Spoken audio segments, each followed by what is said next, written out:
ఆదిపస్తంభం గ్రంథంలో నుండి మనం దశమ భాగాలు ఇవ్వకూడదా? ఈ రోజుల్లో విశ్వాసులు దశమ భాగాలు ఇవ్వకూడదని బోధించే సంఘాలు కూడా కొన్ని తయారయ్యాయి. మనం క్రొత్త నిబంధన విశ్వాసులమట. దశమ భాగం ఇవ్వడమేమి పాత నిబంధన కాలంలోని ధర్మశాస్త్రానుసారమైన పద్ధతట. పాత నిబంధన కొట్టివేయబడిందట. అందుచేత మనం ఇప్పుడు దశమ భాగాలు ఇస్తే మనం మళ్ళీ వెనక్కి పాత నిబంధనలోకి ధర్మశాస్త్రం కిందికి వెళ్ళినట్టు అవుతుందట. అందుచేత ఈ యుగంలో మనం మన సంపాదనలో దశమ భాగం దేవునికి ఇవ్వకూడదట. ఇదేదో ఒక అత్యంత ప్రాముఖ్యమైన సంస్కరణ అయినట్లు, ఈ గొప్ప సత్యాన్ని నేర్చుకోకపోతే విశ్వాసులు పాడైపోతారన్నట్టు కొందరు బోధకులు ప్రత్యేక భారంతో ఈ విడ్డూరపు సిద్ధాంతాన్ని బోధిస్తూ ఉన్నారు. దశమ భాగం ఇవ్వడం పాత నిబంధన కాలంలో దేవుడు నియమించిన పద్ధతి అన్నమాట నిజమే.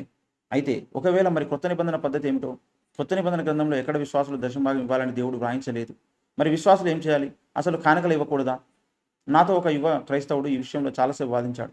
మనం పాత నిబంధన కింద లేము గనుక, కొత్త నిబంధన గ్రంథంలో ఎక్కడ దశమ భాగం మనం ఇవ్వాలని రాయబడేది గనుక మనం దశమ భాగం ఇవ్వడము తీసుకోవడం తప్పే అవుతుంది అన్నాడు. చివరికి నేను, మంచిది సోదరుడా, దశమ భాగం ఇవ్వడం పాత నిబంధన కాలంలోని ధర్మశాస్త్ర పద్ధతి అని ఒప్పుకుంటున్నాను. అయితే మనం కొత్త నిబంధన కింద ఉన్నాం కనుక కొత్త నిబంధన పద్ధతి పాటిద్దాం. ఆ పద్ధతి మొదట మీరు పాటించండి, మీ సంఘాలలో అందరి చేత ఆ పద్ధతి పాటింపజేయండి అన్నాను. అందుకు అతడు, ఏమిటి ఆ కొత్త నిబంధన పద్ధతి అన్నాడు. మీకు తెలియకపోవడం ఆశ్చర్యమే.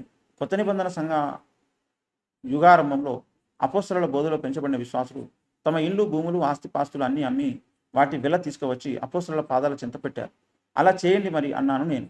ఆ యువకుడు ఆలోచనలో పడి కాసేపు మౌనంగా ఉన్నాడు. ఆ తర్వాత, పాస్టర్ గారు, మనం పాత నిబంధన పద్ధతిలో ఉండడమే క్షేమకరంగా ఉంటుందనుకుంటానండి అన్నాడు. అవును మరి, సంపాదనలో 10వ భాగం దేవునికి ఇవ్వడం పాత నిబంధన పద్ధతి అయితే, క్రొత్త నిబంధన పద్ధతి దేవునికి మొత్తం మొండి చేయి చూపడం కాదు. మనం ఇంకా దేవునికి అధికంగా ఇవ్వాలి.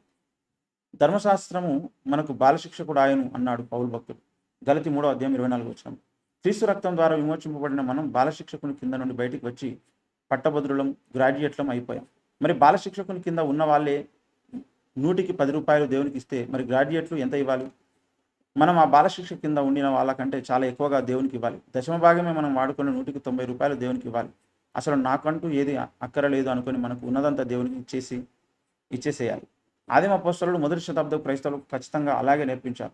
అపోస్తలుల బోధన ఆదిమ క్రైస్తవులు బాగా వంట పట్టించుకున్నారు.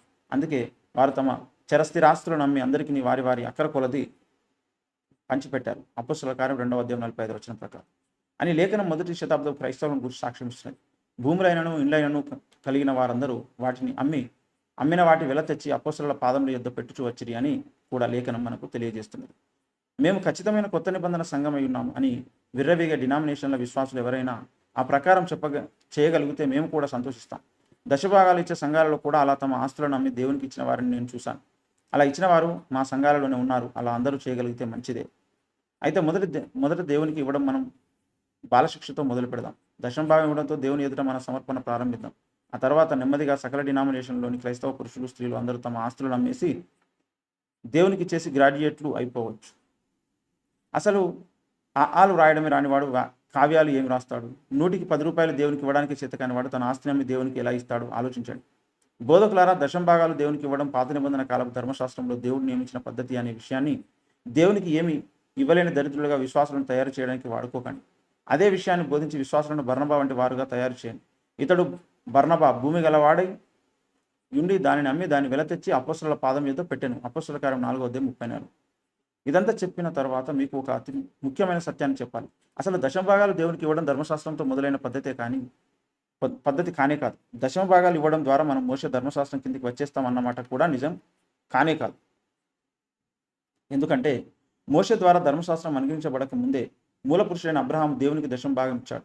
ఆదికాండం 14:20 ప్రకారం. పితరుడైన యాకోబు కూడా, మరియు నీవు నాకిచ్చు యావత్తులో 10వ వంతు నిశ్చయంగా నీకు చెల్లించదును అని దేవునికి మొక్కుకున్నాడు. ఆదికాండం 28:22.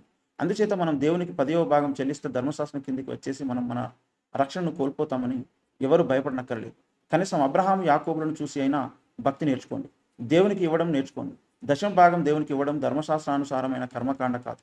దశమ భాగం ఇవ్వడం దేవుని మీద భక్తి, దేవుని మీద విశ్వాసం, ఆయన పట్ల కృతజ్ఞత. అది ఒక విధమైన యాగం. పాత నిబంధన కాలంలో కూడా లేవీయులు తాము ఇశ్రాయేలు నుండి స్వీకరించే దశమ భాగాలలో తిరిగి దశమ భాగాలు తీసి దేవునికి అర్పించాలని దేవుడు నియమించాడు. సంఖ్యాకాండము 18:26. ఆ విధంగా దశమ భాగాలలోని దశమ భాగం అనేక సంఘాలలో నుండి వచ్చి అపోస్తలుని వద్ద చేరినప్పుడు అది ఒక పెద్ద మొత్తం అవుతుంది. దానితో స్వార్థ ప్రకటించి అపోస్తలుడు మళ్ళీ కొత్త గ్రామాలలో, పట్టణాలలో కొత్త సంఘాలను స్థాపించాలి. ఇది దేవుడు స్థాపించిన పద్ధతి. ఈ పద్ధతి నుండి తప్పిపోయి క్రైస్తవులు కొన్ని సంస్థలు ఇచ్చే ఆర్థిక సహాయం కోసం ఆశపడుతున్నారు కాబట్టి అన్ని విధాలా ఈనాటి సంఘాలు నష్టపోతున్నాయి. మొదట విశ్వాసులు దేవుని ఆశీర్వాదాన్ని పొందలేకపోతున్నారు. వెదజల్లి అభివృద్ధి పొందువారు కలరు, తగిన దానికన్నా తక్కువ ఇచ్చి లేమికి వచ్చేవారు కలరు అని లేఖనం ప్రవచిస్తున్నది. సామెతలు 11:24. దేవునికి దశమ భాగాలు ఇచ్చి ఆర్థికంగా అభివృద్ధిలోనికి వచ్చి ఇంకా దేవునికి అధికంగా దశమ భాగం కన్నా చాలా ఎక్కువగా ఇస్తున్నవారు ప్రపంచవ్యాప్తంగా ఎందరో ఉన్నారు. దేవునికి అలా ఇవ్వనక్కరలేదు అని బోధకులే నేర్పిస్తున్నందుచేత విశ్వాసులు పొందవలసినంత సమృద్ధిని పొందలేక లేమిలో జీవిస్తున్నారు. దశమ భాగాల పద్ధతి ఖచ్చితంగా పాటించకపోవడం వలన కలిగిన మొదటి నష్టం విశ్వాస కుటుంబాలలో ఆర్థిక మాంద్యం. రెండవ నష్టం ఏమిటంటే సంఘంలో సత్యాసక్తి నశించింది. సిద్ధాంతాల తప్పు ఒప్పులను ఈనాడు చాలా వరకు డబ్బే నిర్ణయిస్తున్నది, లేఖనం నిర్ణయించడం లేదు. ఇంతకన్నా ఘోరమైన భ్రష్టత్వాన్ని ఉంచలేం. ఇదా వధువు సంఘం. ఈమె కోసమేనా యేసు కల్వరి శిలువలో అంత ఘోరమైన శ్రమను పొందాడు? ఇలాంటి వధువు కోసమేనా క్రీస్తు రెండవసారి వస్తున్నాడు? లేఖనాలను గాలి కొదిలేసి డబ్బులతోనే విలువలను కొలిచి న్యాయాలను నిర్ణయిస్తున్న ఈ భ్రష్టులారా, రేపు క్రీస్తు ప్రక్కన విశ్వాస సింహాసనం అధిష్ఠించే అలా ఎన్నడూ జరగదు. దేవుడు చేతకాని వాడు కాదు, ఆయన సర్వశక్తిమంతుడు. ఆయన ఒకప్పుడు భూమి మీద శ్రేష్టమైన ద్రాక్షవల్లి వంటి దానిగా తన సంఘాన్ని నాటాడు. కేవలం నిక్కమైన విత్తనం వలని చెట్టు వంటి దానిగా దేవుడు క్రైస్తవ సంఘాన్ని భూమి మీద స్థాపించాడు. ఆ సంఘం ఈనాడు జాతిహీనపు ద్రాక్షవల్లిలాగా భ్రష్ట సంతానంగా మారిపోయింది. ఇర్మియా 2:21. అయితే సర్వశక్తి గల ఆ దేవుడు తన సంఘపు స్థితిగతులను మార్చడానికి పూనుకున్నాడు. తన సంఘంలోని భ్రష్టత్వాన్ని తొలగించడానికి ఆయన పూనుకున్నాడు. తప్పకుండా క్రీస్తు రెండవ రాకడకు ముందు మళ్ళీ ఈ జాతిహీనపు ద్రాక్షవల్లి ఒక శ్రేష్టమైన ద్రాక్షవల్లిగా మారుతుంది.